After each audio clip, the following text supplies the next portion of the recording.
Ilmu itu apa? Ilmu itu sederhana, sesuatu yang mudah. Karena ilmu itu fitratallahi allati fataran nasa alaiha. Misalnya begini, saya orang miskin, nggak punya apa-apa.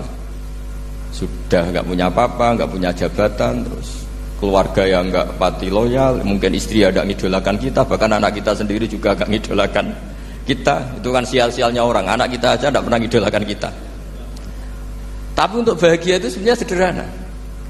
Sederhananya begini, orang pinter itu ingin mempertahankan kehidupannya, terus pinter sampai berobat habis banyak ke Belanda, ke Jepang supaya mempertahankan nyawanya. Nah, si miskin ini kalau dia setiap makan, ya Allah, saya dengan makan ini mempertahankan nyawa saya. Sehingga makan itu satu kajian ilmiah bahwa ini luar biasa. Bahwa orang punya Alphard, punya uang 1 miliar, itu tidak mempertahankan sesuatu yang pokok, yaitu nyawa. Orang tidak punya Alphard itu hidup, nggak punya uang 1 miliar hidup. Tapi kalau nggak punya nasi 1 piring, nggak punya air 1 gelas bisa mati. Artinya apa? Orang miskin itu yusyarikul aghniya, sama dengan orang-orang kaya dalam hal kepemilikan hal-hal yang pokok. Tapi kadang-kadang orang miskin itu ya nyon sewu agak belagu, sudah miskin ingin punya Alphard, sudah miskin ingin punya, ya dia tersiksa. Harusnya cara berpikir, nggak punya Alphard tuh masih hidup, nggak punya uang 1 miliar masih hidup. Yang punya Alphard hidupnya juga pakai nasi 1 piring, yang punya uang 1 miliar juga pakai nasi. Ya kalau itu kan sama, saya punya. Kalau gitu kan bisa miskin rasa kaya. Itu memang harus dilatih. Nah, kalau orang kaya kan rumahnya banyak di mana-mana.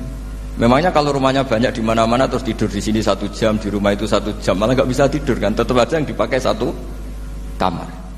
Itu gunanya apa punya rumah banyak? Setidaknya zaman miskin itu dia berpikir gunanya apa punya rumah banyak untuk dipakai ya hanya 1. Meskipun suatu saat kalau dia kaya juga berpikirnya agak rubah.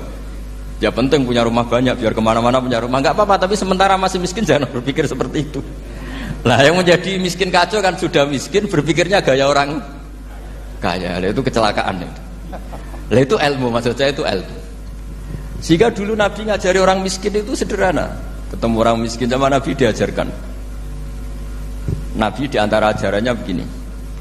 Ada seseorang man asbaha, orang yang setiap harinya mu'afan fi jasadi, dia sehat, aminan fi sirbi, negara dalam keadaan aman, tidak dalam ancaman.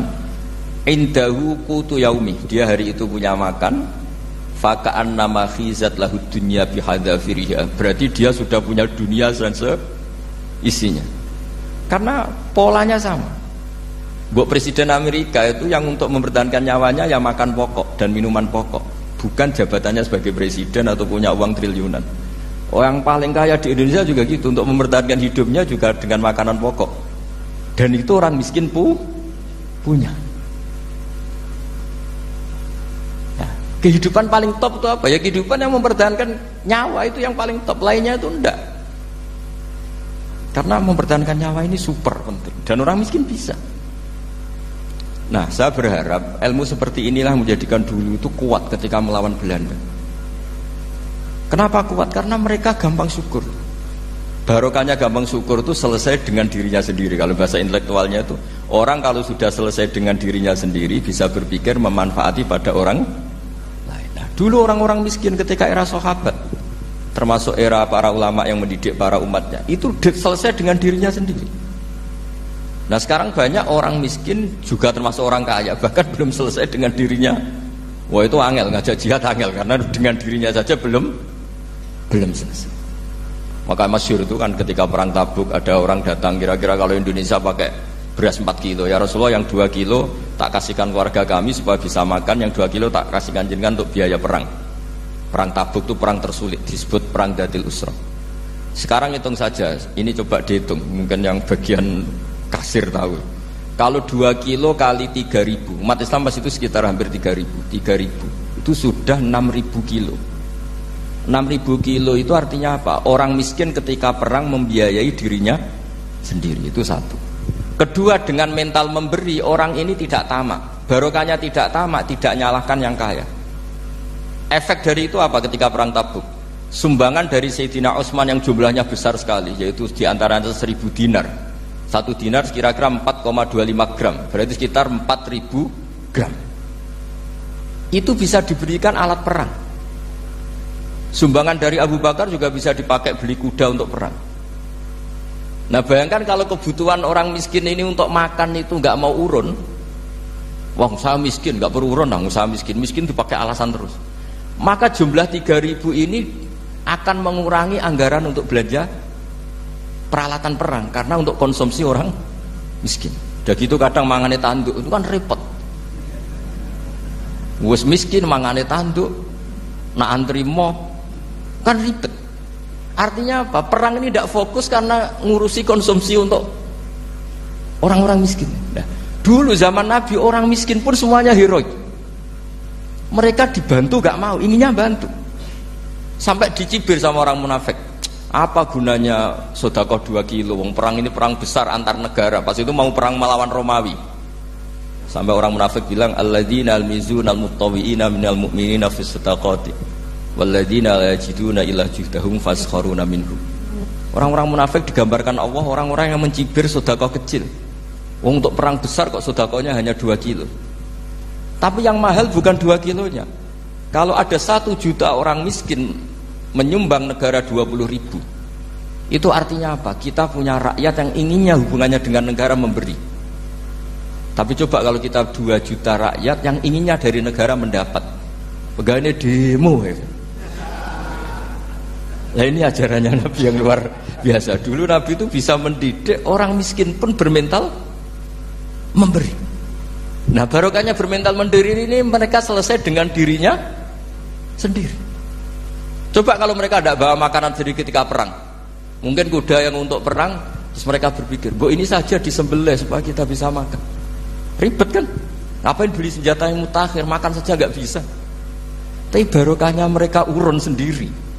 Mereka selesai dengan dirinya sendiri. Ini hebatnya didikan Rasulullah Shallallahu Alaihi Wasallam. Dulu Mbah Hashim dan kawan-kawan itu berhasil mendidik seperti itu. Santri yang miskin-miskin itu kalau ngaturi kiai duwene telo itu kayak no telo, duwene wi itu kayak no wi. Sehingga kiai sing wis mapan-mapan, misalnya kados kula wonten kan mun setengah mapan, ya akhirnya yo iso mangan wi. Jebule wi ku yo enak. Santri yo seneng mergo kiai ini seneng pancen wis suwi mangan pizza misalnya. Nah, tapi nak sing melarat terus aku melarat kiai tak kei wi mosok doyan. Wis melarat medhit di alasan kan ribet kan. Ini yang perlu dihilangkan. Medhit kok berargumentasi. Tapi yang mahal itu bukan winya, mental memberi. Orang itu kalau mentalnya memberi itu berarti selesai dengan dirinya. Tapi kalau tidak bermental memberi pasti tamak. Dan tamak itu mesti menghakimi orang lain. Maka dalam kitab Hikam diterangkan penyakit terberat itu tamak. Kenapa? Karena orang pikir itu tidak ada kata-kata kitab Hikam, bukan kata saya. Yang ada itu tamak. Misalnya gini, saya kenal PLT Bupati Kudus. Tidak pernah saya bilang beliau kikir. Tapi sekali saya pernah ngajukan proposal tidak kesampaian. Wah, beliau medit.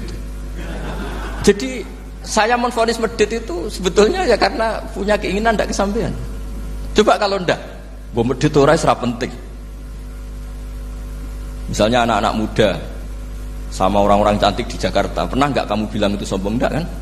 Setelah kamu bilang, Mbak aku ingin kenalan Mbak sampeyan, terus dia agak mau, baru kamu bilang sombong karena keinginan kamu enggak. Nah bayangkan kalau orang bermental tomak kayak apa bangsa ini. Nah sahabat itu dididik oleh Nabi, tomak itu selesai karena keinginan mereka memberi. Sehingga Indonesia bisa merdeka begini itu barokahnya didikan ulama, semuanya ingin memberi. Dulu belum ada negara, tentara-tentara kemerdekaan kalau di kampung-kampung itu ya dibiayai donatur-donatur. Termasuk bahasa saya, bu saya dulu. Itu berapa ton aja beras untuk pasukan Hizbullah, pasukan TNI. Di Aceh ada Daud berih, ada yang baca berueh. Jadi baca aja kayak kira asap ada yang berih, ada berueh. Saya juga gak tahu orang Aceh kalau baca berih. Nyumbang berapa emas untuk kemerdekaan Indonesia. Yang Kesultanan Jogja Legowo, Jogja tidak lagi negara tapi diberikan bagian dari Indonesia dan seterusnya. Nah, jadi semua ini barokahnya didikan Rasulullah SAW yang diteruskan para ulamanya bahwa nomor 1 didik masyarakat itu bermental memberi. Dengan bermental memberi apapun kecilnya ini selesai dengan dirinya sendiri. Itu kalau sampean nggak punya mental memberi, nanti pulang dari Pemda, sok acara kabupaten berkata ini tok ribet itu. Awas itu, bar ngaji langsung lali berarti sampean. Sudah kalau nggak urun ini sudah luar biasa, nggak urun untuk berkat itu sudah luar biasa. Jadi itu yang makanya Nabi itu Quran dimulai wa mimma razaqnahum yunfikun. Quran mengajarkan bermental memberi, yunfikun. Nabi berkali-kali ngulang al yadul ulya khairum al yadis sufla. Dan memberi itu tidak harus nunggu kaya. Gambarannya Quran tentang orang baik itu gimana? Alladzina yunfikuna fis sarra wad dharra. Bukan fis sarra saja, ketika wad dharra juga. Saya pernah guyon sama orang kaya di Jakarta, dia uangnya miliaran, mungkin malah triliunan. Guyon sama saya, Gus saya ini sudah sekian bangun masjid di mana-mana. Saya ini berarti hebat. Enggak, kata saya. Enggak ada masjid, agama tetap jalan kata. Karena di kampung-kampung sudah banyak masjid kata. Masih keren tukang becak kata. Kok bisa Gus? Sampai nyumbang masjid 1 miliar, itu masjid apa kata saya? Ya masjid-masjid besar. Nah itu paling dipakai kubah atau menara atau apalah yang tidak mendesak. Tapi kalau orang miskin ngutangi orang miskin itu kalau nggak utang hari itu nggak makan. Kan nggak mungkin tukang becak ke utang ada bank atau orang kaya raya kan kenal saja enggak. Mesti orang miskin utangnya sama orang miskin. Saya kalau orang kaya utang Habibidin mesti mau beli Innova karena level orang elit. Jadi utangnya itu beli Innova, aksesoris Innova, seri terbaru. Tapi kalau orang miskin sama orang miskin utangnya itu beras untuk nyawa.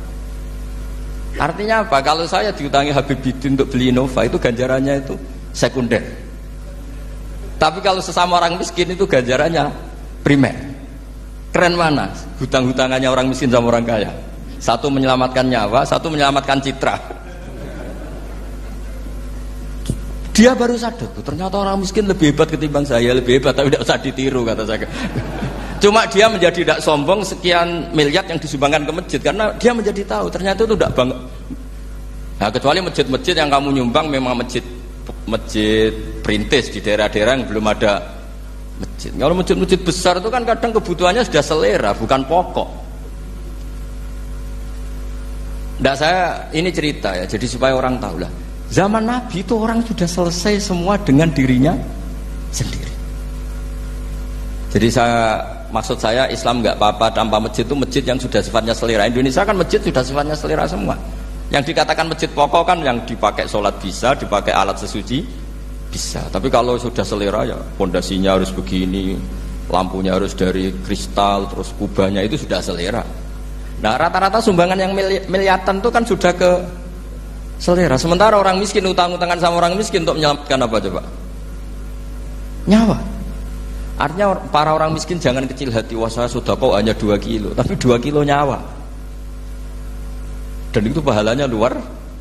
Nah ini ilmu asal saja. Nah Kiai itu berhasil seperti itu sehingga orang-orang miskin dulu tuh ngurmat tentara itu ya nganggo wi, nganggo telo, bahkan ada yang pakai apa itu Pak Hartopo itu pisang itu, arasnya pisang itu, gronggolnya pisang sudah dipakai saja Pak tentara. Tentara di mana-mana bisa makan. Coba kalau yang ngamal yang kaya tok itu tidak cukup. Tapi barokahnya yang miskin juga ikut ngamal itu cukup karena yang miskin itu mayoritas. Jadi didukung kaum miskin itu pasti menang lah kan kira-kira gitu. Karena di mana-mana orang miskin itu banyak. Menemukan orang kaya itu nyari data. Kalau menemukan orang miskin seketemunya pasti ketemu. Dan orang miskin ini dididik ulama untuk berkontribusi. Sehingga banyak tentara yang ketika dicari Belanda pura-pura jadi petani. Ini juga yang menyelamatkan orang miskin. Nah, ulama dulu itu orang paling sukses mensuasanakan seperti itu. Nah, itu yang diceritakan di perang Tabuk, mimpa di maka tazihu qulubu fariqim minhum. Jadi perang Tabuk itu perang di antara yang paling diceritakan Allah berkali-kali apa? Ya Rasulullah tadi malam saya buruh dan ini dapat 2 sok ya kira-kira berapa kilo lah. Yang separuh untuk keluarga kami, yang separuh saya sumbangkan ke jenengan. Lu coba perang antar negara hanya menyumbang 2 kilo beras, bayangkan. Tapi nilainya bukan 2 kilo. Kalau 2 juta rakyat Indonesia nyumbang 2 beras, artinya hubungannya dengan negara hubungan ingin memberi. Dan barokahnya hubungan ingin memberi, ora pati kecangkeman tomak, ora pati kakean menuntut. Ini yang mahal itu yang nggak ternilai itu. Dan itu menjadi kekuatan yang luar biasa sehingga umat Islam bisa mengalahkan pasukan Romawi. Nah Indonesia dulu kira-kira seperti itu pra-kemerdekaan.